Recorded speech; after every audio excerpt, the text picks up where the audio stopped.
Welcome. Today, we're going to dig into a company that is really trying to shake up the global cannabis industry. We're talking about Kalahari Agritech and what they call their premium brand engine. So let me start with a quick question for you.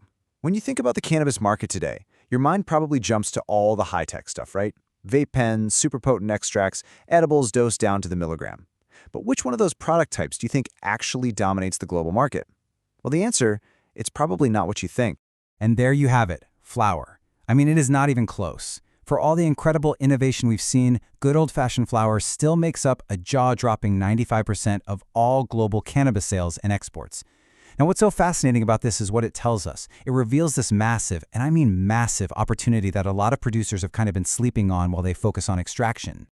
But tapping into that huge market isn't as easy as just flipping a switch and deciding to sell flower. There's a really fundamental problem that a lot of producers are running into, a problem we can call the quality ceiling. This right here, this one sentence just says it all. It is the golden rule that dictates everything, from the seed in the ground to the product on the shelf. The quality of what you put in is always going to define the quality of what you get out. End of story. And here's where it gets really crucial. You see, so many companies have spent millions of dollars on these incredible state-of-the-art extraction machines. But if they're just feeding that amazing tech with low-grade, inconsistent biomass that they bought on the cheap, well, they've already hit a hard limit on how good their final product can ever be. They're basically kneecapped right from the start. So how do you break through that ceiling? What's the fix? Well, Kalahari Agritech's answer is all about synergy, an integrated approach that tackles the problem right at the source. Their whole solution is built on three pillars that all work together. Okay, so first, it all starts with elite genetics. They've partnered with BloomBridge, which gives them access to this incredible library of over 140 unique stabilized strains. Second, they take those genetics and grow them using a special organic system that's designed to get that California homegrown quality, but do it at a massive scale.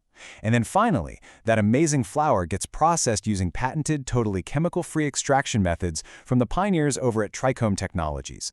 And that right there, that is the power of synergy. See, it's not just about having one of these pieces. It's about how genetics, cultivation, and extraction all lock together perfectly. It's a system designed to take what might be a pretty good operation and turn it into an absolute elite-level performance engine that pumps out a truly premium product. Okay, so that all sounds great on paper, right? But does it actually work in the real world? Well, let's get into the proof. We're going to look at the science, the history, and the global validation behind this entire model. Let's start with the finished product itself. This extraction process creates a concentrate that has over 95% bioavailability. Now, what that means is that the human body can absorb it incredibly efficiently. So efficiently, in fact, that it can cross the blood-brain barrier and interact directly with your central nervous system. I mean, that's a level of purity that puts this product firmly in pharmaceutical-grade territory. And, the science behind this has some really deep roots.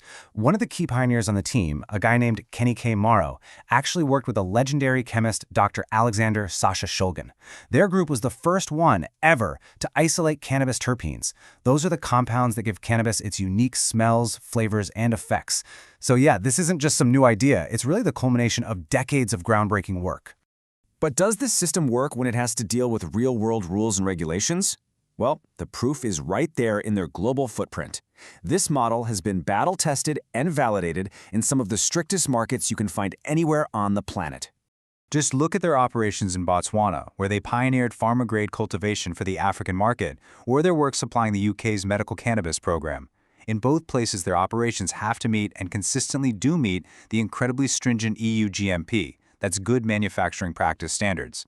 That is the gold standard for pharmaceutical quality. And they're not stopping there.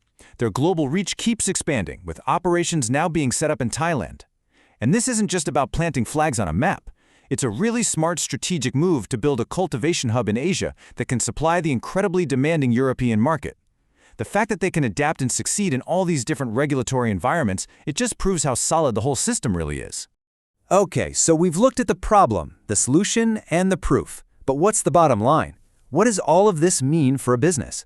Well, it's all about turning a facility into what they call a premium brand engine. As the cannabis industry grows up, producers are really facing a fork in the road. On one path, you have the commodity approach. That's a race to the bottom, competing on price, dealing with shaky quality, and just getting crushed by razor-thin margins. The other path, though, is the premium brand engine. That's where you compete on quality you can prove, which then opens up these really lucrative pharma and export markets, and that leads to profits you can actually sustain. So let's just break it down. What does a system like this actually unlock for a company? Well, for starters, it lets you create top-shelf product lines that people will pay a premium for. It opens the doors to those medical and export markets that are totally off-limits to commodity players. You get a huge first-mover advantage with a constant pipeline of new genetics, and you can increase the value of your flower by up to 40%. At the end of the day, it's about building a real, sustainable competitive edge in a market that's only getting tougher. Which really leaves us with one final big question. As this market matures and customers get smarter, a total focus on genetics-driven quality feels, well, it feels inevitable. So the real question isn't if this is going to become the new industry standard. The real question is, are you going to be one of the ones leading that change, or are you going to be forced to follow?